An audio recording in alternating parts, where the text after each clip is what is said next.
Good afternoon 10th class. तो अपने संघवाद या फेडरलिज्म वाले चैप्टर को आगे बढ़ाते हुए हम देखते हैं, पिछली क्लास में हम लोगों ने पढ़ाई करी थी कि भारत में जो है संघवाद या फेडरलिज्म कैसा था, और हमने देखा कि किस प्रकार से जो है इंडिया में कितने लेवल्स ऑफ गवर्नमेंट है, कितने लेवल पे फेडरल सिस्टम काम करता है हमारे इंडिया में। और हमने 3 तरह की लिस्टों का भी नाम देखा। तो अब यह है कि सिर्फ कानून बनाने से नहीं होता है, आप उसको इम्प्लीमेंट कैसे करते हो या लागू कैसे करते हो, ये भी बहुत ज़्यादा ज़रूरी होता है। ठीक है, तो इसमें है इस आज के टॉपिक में हम पढ़ेंगे हाउ इज फेडरलिज्म प्रैक्टिस्ड, यानी संघीय व्यवस्था कैसे चलती है, किस तरह से संघीय व्यवस्था चला करती है, ये हम पढ़ेंगे। तो let us see how government has implemented this federal principle. तो कैसे उन्होंने इम्प्लीमेंट किया इन सबको। सबसे पहला है लिंग्विस्टिक स्टेट, भाषाई राज्यों का निर्माण करके जो है इन्होंने संघवाद की चीज़ों को अप्लाई करा। कैसे, देखो, इंडिपेंडेंस के टाइम पे हमारे इंडिया में बहुत ज़्यादा कंट्रीज़ नहीं थी, स्टेट्स नहीं थी, कम स्टेट्स थी, उस प्रॉपर बाउंड्रीज भी नहीं बनी थी कई सारे स्टेट्स की। लेकिन अगर आप आज के टाइम पे देखें तो ऑलमोस्ट 28 स्टेट्स बन चुके हैं। और आप देख सकते हैं कि ये सिलसिला चलता रहा है हमेशा, कभी ना कभी कोई ना कोई स्टेट्स बनता ही है। ठीक है, तो many new states boundaries and names of the states have been change. कई सारे नए स्टेट्स जो है बनते हैं, क्योंकि क्या होता है कि ऑलरेडी जो स्टेट होता है उसमें कुछ लोगों में मतभेद होता है, लैंग्वेज को लेके मतभेद होता है, और उस तरह से नया जो स्टेट है बन जाता है। आपको पता है आंध्र प्रदेश जो है उसका जो है पूरा का पूरा डिवीज़न हुआ है अभी हाल ही में 2014 में। और किस तरह से तेलंगाना, आंध्रा से ही ऊपर का अपर पार्ट तेलंगाना नाम का दूसरा स्टेट बन गया है। तो भाषा के आधार पे कई सारे स्टेट्स बने हैं। तो this division was done on the basis of language they speak. तो एक भाषा बोलने वाले लोग जो एक एरिया में रहते हैं उसको एक राज्य या एक स्टेट का जो है ओहदा दिया जाता है। ऐसे स्टेट्स बने हैं, लेकिन सारे स्टेट भाषा के आधार पे नहीं बने हैं। कई सारे जो राज्य हैं सिर्फ भाषा के आधार पे नहीं, कल्चर के आधार पे या उनकी संस्कृति, उनकी इतिहास, उनकी एथनिसिटी, उनके भूगोल के आधार पे ही भी कई सारे राज्य बने हैं, जैसे नागालैंड, उत्तराखंड, झारखंड। अब इन स्टेट्स में एक भाषा नहीं है, कई सारी भाषाएं बोली जाती है, लेकिन उनके एक पर्टिकुलर कल्चर को आधार बनाते हुए इन राज्यों का निर्माण किया गया है। अगला है लैंग्वेज पॉलिसी, यानी कि भाषा नीति। तो हमारी देखिए बड़ा इंटरेस्टिंग रहेगा जब संविधान बनने की प्रक्रिया चली थी, तकरीबन 3 साल चला था ये, कैसे हमारा संविधान बना। तो संविधान में कोई भी चीज़ लागू करने से पहले वो हमारे संवैधानिक सभा में नेशनल असेंबली में जो है वो सारी उस मुद्दे पे बहस होती है बहुत ही। कभी कभी तो वो बहस गर्मा गर्म भी हो जाया करती थी। तो अब जो है, अब एक मुद्दा है, अगर आप आर्ट्स लेते हैं तो ये टॉपिक आप 12वीं कक्षा में हिस्ट्री में पढ़ने को मिलेगा। तो देखेंगे कि संवैधानिक सभा में एक मुद्दा उठाया गया कि क्यों ना हम हिंदी को अपनी राष्ट्रभाषा घोषित करें। हमारे पूरे इंडिया का एक कॉमन लैंग्वेज हम घोषित करेंगे, राष्ट्रभाषा उन्होंने नाम रखा, हिंदी को करते हैं। तो जैसे ही ये प्रस्ताव हमारे आज़ादी के बाद की बात कर रही हूँ, जैसे ये प्रस्ताव हमारे नेशनल असेंबली में जो संवैधानिक सभा में कॉन्स्टिट्यूएंट असेंबली में जो है ये रखा गया, तो बहुत ज़्यादा गर्मा गर्मी का माहौल हो गया। इसके खिलाफ कई सारे लोगों ने बात की, खासकर जो ऐसे राज्य जहाँ पे हिंदी नहीं बोलते वे लोग, खासकर दक्षिणी भारत के सभी राज्यों ने इसका बहुत ज़्यादा विरोध किया। फिर उत्तरी भारत के लोगों ने बहुत ज़्यादा उनका विरोध किया। तो एक गर्मा गर्मी का माहौल था। तो आखिरकार देखिए इसका एक सोल्यूशन भी निकाला गया। इसका सोल्यूशन ये निकाला गया कि हिंदी, उन्होंने किसी भी एक भाषा को राष्ट्रभाषा का ओहदा नहीं दिया, क्योंकि वो नहीं चाहते थे कि हमारे भारत में किसी एक भाषा को, जहाँ पे इतनी सारी भाषाएं जो है बोली जाती हैं, सिर्फ एक भाषा को महत्व दे, एक ही भाषा को जो है महत्व देंगे तो बाकी भाषा बोलने वाले लोगों के साथ एक भेदभाव होगा, जिससे कि बाद में परेशानी भी हो सकती है। आपने देखा पिछले चैप्टर में किस तरह से श्रीलंका में सिंहली भाषा वालों को ज़्यादा महत्व दिया गया और सिंहली भाषा को इम्पोर्टेंस दिया गया, तो किस तरह से तमिल बोलने वाले लोगों को ये प्रॉब्लम हो गई थी। तो नेशनल लैंग्वेज उसको नहीं, किसी भाषा को राष्ट्रीय भाषा या नेशनल लैंग्वेज घोषित नहीं किया गया। Hindi declared as a official language. Hindi हमारी राष्ट्रभाषा नहीं, वो हमारी राजभाषा है, क्योंकि राजभाषा का मतलब है कि जो सरकारी कागजाती काम होते हैं वो हिंदी में भी होगा। तो क्योंकि उस टाइम पे देखा कि सिर्फ 40% जो भारतीय थे वही हिंदी बोलते थे, बाकी जो 60% थे अलग अलग भाषा बोलने वाले थे।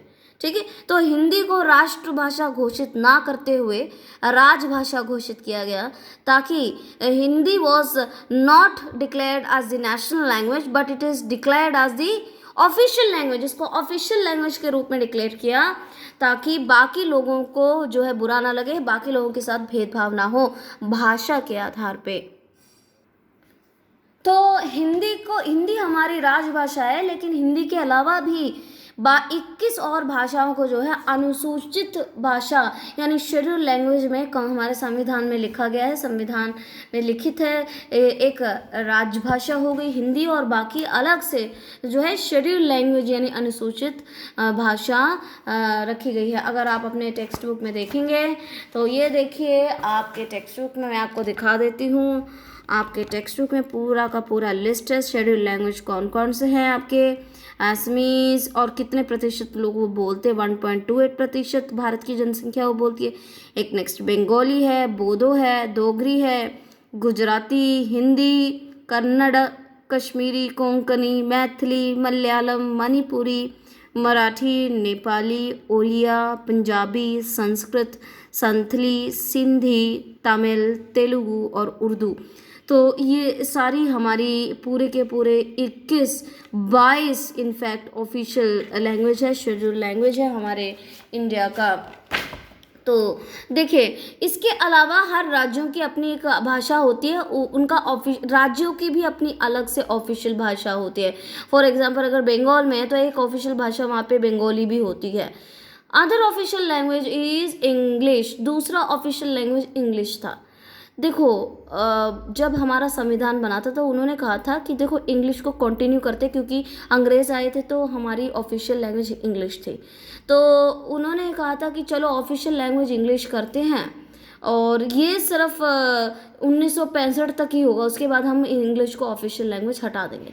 लेकिन 1965 के आसपास जब इसको हटाने की बात की इंग्लिश को ऑफिशियल लैंग्वेज के सूची से, तो बहुत सारे गैर हिंदी जो नहीं बात करते, हिंदी जिनकी भाषा नहीं है, वो राज्य इसके खिलाफ जो उन्होंने आंदोलन छेड़ दिया था। खासकर दक्षिणी भारत के कई सारे राज्यों ने बोला था कि नहीं, आप इंग्लिश को लैंग्वेज रखो, क्योंकि एक ऐसी कॉमन लैंग्वेज की बहुत ज़रूरत है जो कि इंडिया के सारे स्टेट्स जान पाएँ, है ना। एक ऐसी भाषा बहुत ज़रूरी है इंडिया में जहाँ पे इतनी सारी भाषाएं बोलते हैं। एक ऐसी लैंग्वेज होनी चाहिए जो कि सारे के सारे स्टेट्स को जोड़ के रखें, जो सभी राज्यों के लोग जानें। तो उन्होंने कहा कि इंग्लिश को अभी भी ऑफिशियल पर्पस के लिए जो है उसको रहना चाहिए। तो इस पे बहुत ज़्यादा, खासकर तमिलनाडु में तो ये बहुत ज़्यादा वायलेंट भी हो गया था, वहाँ पे बहुत ज़्यादा तोड़फोड़ भी हो गया, और सभी चीज़ों को मद्देनज़र रखते हुए आखिरकार सरकार ये मान गई कि हाँ, इंग्लिश को भी ऑफिशियल लैंग्वेज रखते हैं। बट हमारे सेंट्रल गवर्नमेंट का हमेशा से ये रहा है कि हिंदी को जो है हिंदी लैंग्वेज को जो है हम हर राज्य में प्रमोट करेंगे। तो अगर आप देखें तो हर राज्य में जो है हिंदी भाषा ऑप्ट करते हैं बच्चे। जैसे आप पंजाबी और संस्कृत ऑप्ट करते हैं ना, वैसे ही दक्षिणी भारत में हिंदी ज़रूर पढ़ाते हैं। वहाँ पे एक भाषा हिंदी भी होती है, वहाँ के बच्चे हिंदी पढ़ते भी हैं और अच्छे मार्क्स भी लेकर आते हैं। तो हिंदी वहाँ पे जो है अलग अलग राज्यों में पढ़ाया जाता है, उसको प्रमोट किया सरकार ने। बट वो इम्पोज नहीं कर सकती, ज़बरदस्ती नहीं थोप सकते किसी भी राज्य पे हिंदी। ओके, तो ये सारी भाषा को लेके हम संघवाद की चीज़ों को किस तरह से हम लागू कर सकते हैं कि ये है। दूसरा है सेंटर स्टेट रिलेशन, केंद्र और राज्य संबंध। आपको पता है केंद्र और राज्य दो बड़े लेवल है जहाँ पे शक्ति का वितरण, पावर शेयरिंग किया गया है। तो तो पिछली क्लास में हमने देखा भी था, तो कई ऐसी चीज़ें हैं जिसमें केंद्र, सेंटर और स्टेट मिलके काम करते हैं। तो देखिए, बहुत ज़रूरी है सेंटर और स्टेट के बीच में जो है एक बैलेंस बना रहे। कभी कभी ये बैलेंस बिगड़ जाता है। कब बिगड़ता है? ये ज़्यादातर तब होता था जब आज़ाद भारत हुआ ही था। शुरुआती कुछ 20-30 साल में ये प्रॉब्लम थी। इनफैक्ट 20-30 साल नहीं, 1990 तक ये प्रॉब्लम लगी रही है कि जब when the ruling party of the state level is different from the centre. देखो, लोकसभा इलेक्शंस और विधानसभा इलेक्शंस, लोकसभा इलेक्शंस में कौन आता है? सेंट्रल गवर्नमेंट चयनित होती है। और एक स्टेट लेवल पे होता है विधानसभा इलेक्शन, जिसमें स्टेट की गवर्नमेंट होती है। तो दिक्कत ये होती है कि कई बार जब एक सेंट्रल सरकार होती है और एक स्टेट की सरकार होती है, अगर ये दोनों अलग अलग हैं तो हमेशा सेंटर कोशिश करती है कि स्टेट्स को परेशान करे। उदाहरण के लिए आप देखो ज़रा बच्चों, पंजाब में कौन सी सरकार है? कांग्रेस। लेकिन केंद्र में, सेंटर पे कौन सी सरकार चल रही है? बीजेपी। तो इस वजह से जब सेंटर और स्टेट की सरकारें अलग अलग होती है, गवर्नमेंट अलग अलग होती है, पार्टीज अलग अलग होती हैं, तो कई बार इनिशियली ये ज़्यादा होता था कि सेंटर हमेशा स्टेट्स को जो है कई बातों पे नीचा दिखाने की कोशिश करते थे और उनके कई सारे अधिकार, राइट्स को जो है वो लोग छीन लेते थे। लेकिन 1990 के दशक में कई सारे बदलाव हुए हमारे संविधान में, और ये वो दौर भी था जब बहुत सारे राज्यों में कई सारे रीजनल पार्टीज, कई सारे स्थानीय जो राजनीतिक दल है वो आ रहे थे, और इस टाइम पे कोएलिशन गवर्नमेंट भी हुआ। ठीक है, तो कोएलिशन गवर्नमेंट भी उस टाइम पे कई सारे हुए, जैसे कि कोएलिशन गवर्नमेंट जब एक प्रॉपर मेजॉरिटी नहीं होती है किसी पार्टी की, तो वो दूसरी पार्टी के साथ गठबंधन सरकार बनाती है, गठबंधन सरकार। तो ये है, ये देखो ज़रा आपके टेक्स्ट बुक में मैं आपको दिखाती हूँ, कुछ कार्टून्स है, अगर मैं आपको दिखाऊँ। ये देखो ज़रा, ये कार्टून देखो, ये कार्टून ज़रा देखिए, ये कार्टून क्या है? ये कार्टून है, यहाँ पे इंदिरा गांधी है और ये केंद्र सरकार है, और राज्यों की अलग अलग सरकार है। देख रहे हो, यहाँ पे केरला है, यहाँ पे मद्रास है, यहाँ उड़ीसा है, बंगाल है, बिहार है। तो ये जो है, इनके पास ये क्या दिखा रहा है? इनके पास एक बहुत बर्तन, और ये डिस्ट्रीब्यूट कर रहा है थोड़ा थोड़ा। इनके पास बहुत ज़्यादा जो है पावर है। ताकत क्या है? इनके पास पावर बहुत ज़्यादा है, और ये थोड़ा थोड़ा पावर जो है राज्य भिखारियों के भेष में, देख रहे हो, भिखारी के रूप में है। ये लाइन में खड़े हैं, इनके अधीन लग रहे हैं, ये डोमिनेट कर रहे हैं, ये भिखारी के भेष में इनसे भीख मांग रहे हैं, और ये थोड़ा थोड़ा भीख दे रहे हैं। तो ये है कि जब केंद्र के पास ज़्यादा ताकत होती है तो क्या दिक्कत होती है। दूसरा देखो ज़रा, ये लिखा है गठबंधन सरकार, कोएलिशन गवर्नमेंट। ये अटल बिहारी वाजपेयी है, एक बार बीजेपी का कोएलिशन गवर्नमेंट हुआ था, और देखो इनका सिंहासन, यहाँ पे बहुत सारी पार्टीज के साथ इनका गठबंधन हुआ है, तो इसलिए ये उस कुर्सी पे बैठे हैं। तो इस तरह से है। तो कार्टून भी समझना बहुत ज़रूरी है पॉलिटिकल साइंस में। तो 1990 के बाद एक नया दौर शुरू हुआ जिसमें बहुत सारे गठबंधन सरकार भी आ रहे थे, जिससे कि पावर शेयरिंग यानी शक्ति का वितरण और अच्छे से हो रहा था। यानी कि केंद्र, ऐसा नहीं है कि केंद्र की जो सरकार है उन्हीं का दबदबा बना रहेगा, नहीं, दूसरे जो स्थानीय पार्टीज हैं उनका भी दबदबा रहेगा। ठीक है, तो आज के लिए इतना ही, बाकी हम नेक्स्ट क्लास में करेंगे। ओके।